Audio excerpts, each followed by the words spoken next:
Caroline Ellison's testimony shocked everyone. What is next? Welcome back to Crypto University, where you get all the latest content about crypto, NFTs, and the blockchain. Make sure to watch the full video and like it if you want to see more of this content.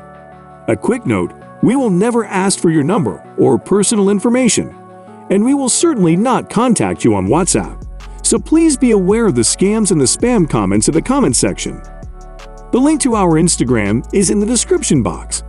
You can follow us there for some of the most interesting and amazing crypto content.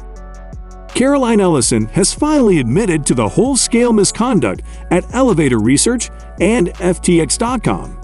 A previously covered Caroline Ellison and Gary Wang pleading guilty to several fraud-related charges, but now the transcripts from her court hearing have been released, notably just after Sam Bankman-Fried came back into the United States to face his fraud-related charges. Now these transcripts are incredibly eye-opening, but they just confirm what many of us had already suspected. The first category pertained to borrowings at Elevator Research. There are several statements here that Caroline Ellison says from 19 to 22. The cryptocurrency exchange run by Mr. Bankman-Fried had implemented special settings in Elevator's FTX.com account. The permitted Elevator to maintain negative balances in fiat currencies and cryptocurrencies. FTX.com seemingly would enable the Elevator to trade while insolvent. They'll give Elevator access to capital to keep losing money. Caroline Ellison then continues in practical terms. This arrangement permitted the Elevator to access an unlimited line of credit without being required to post collateral and without having to pay interest on negative balances. The investors in FTX would be slightly annoyed by these OTP and would be irritated if operating profits were being used to prop up. Another division never had any chance of making money, but using operating profits would be an order of magnitude less than using customers' funds. Caroline Ellison also states that Alameda had financed the investments with short-term and open-term loans worth several $billion from external lenders into the crypto industry in long run. She further claimed that she agreed to borrow several $billion from FTX to repay those loans, and their FTX used customers' funds to finance additional loans to Alameda. That is over and above just giving the Elevator unlimited access to margin trading facilities. They were just taking customers' funds and giving a loan to Elevator Research. In essence, inappropriate use of customers' funds. Customers were not being informed about exactly what was going on Elevator. Caroline Ellison also details some of what she did with the money. The Elevator lost a lot of money on his investments.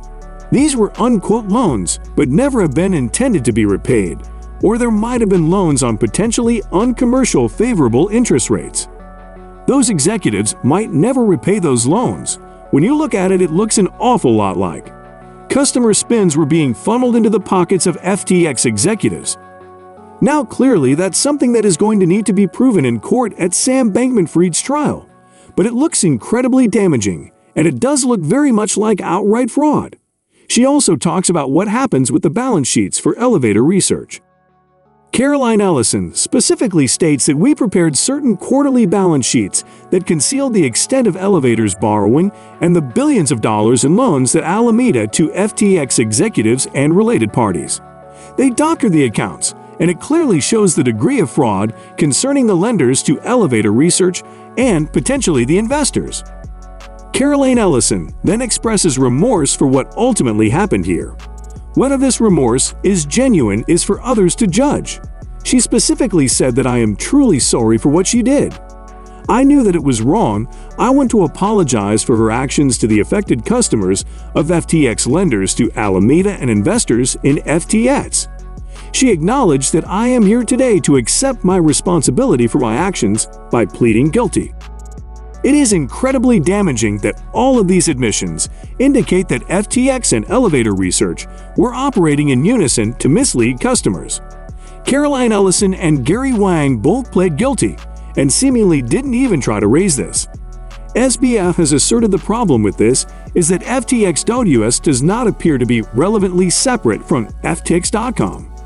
They have tried to have a very maximalist view of their jurisdiction. Presumably, the Department of Justice would have similar issues, then we have the issue of investors. Many of the investors in FTX companies like Sequoia, for example, are based in the United States, and the relevant fraud would have occurred relevantly within the United States, even though Facts.com is a Bahamas-based company. These investors would also have been defrauded by Elevator Research, which sent Bankman-Fried effectively had a controlling shareholding in earnings. Caroline Ellison is facing years in prison after pleading guilty to 7 fraud-related charges. Gary Wan pled guilty to 4 fraud-related charges, seemingly less severe in magnitude than Caroline Ellison. He was seemingly pushed more toward the sidelines the longer things went on Sam Bankman-Fried. Let me know your thoughts on this in the comment section, and come back for more of these informative videos. Don't forget to subscribe to the channel, and come back for more videos like this one. Thank you for watching.